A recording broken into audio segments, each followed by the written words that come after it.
présenter succinctement le métier de stadium manager, donc ça va être quelqu'un qui est très opérationnel, donc sur le terrain.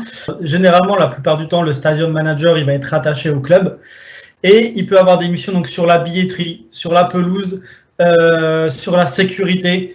Il y a des stadium managers dans le handball, il y a des stadium managers dans le basket. Aujourd'hui, au niveau du foot, on voit des stadium managers depuis le niveau Ligue 1 jusqu'au niveau national, des fois même CFA, donc la 4e division.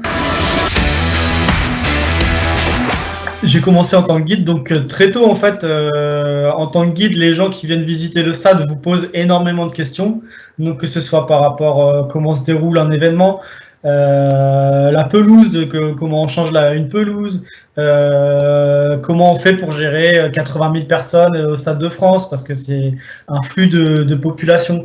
Donc en fait, très tôt, j'ai été initié à toutes ces questions, et en prenant des responsabilités, j'ai créé en fait ce qui s'appelle un roadbook, une espèce d'encyclopédie au Stade de France, où en fait, du coup, j'allais poser des questions directement à tous les experts métiers qu'il y avait au Stade de France. Pour moi, en fait, je vais plutôt vous parler du plus gros événement sur lequel j'ai travaillé, parce qu'en fait, coup sur coup, j'ai travaillé sur 2 événements différents. Donc c'était en 2016, donc il y avait l'Euro 2016.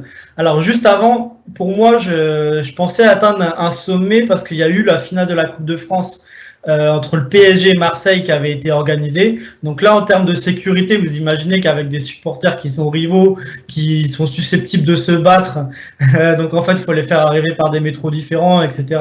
C'est super intéressant de travailler là-dessus.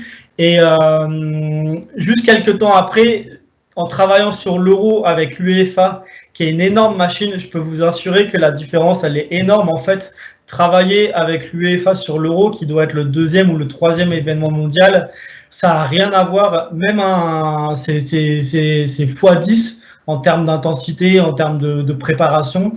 Et par exemple, j'ai travaillé, donc il y avait un match qui était Autriche-Islande. Et ben, c'était encore plus impressionnant de travailler sur un match comme ça que sur un PSG Marseille de Coupe de France. Donc si je dois retenir un événement, c'est l'Euro 2016 pour moi.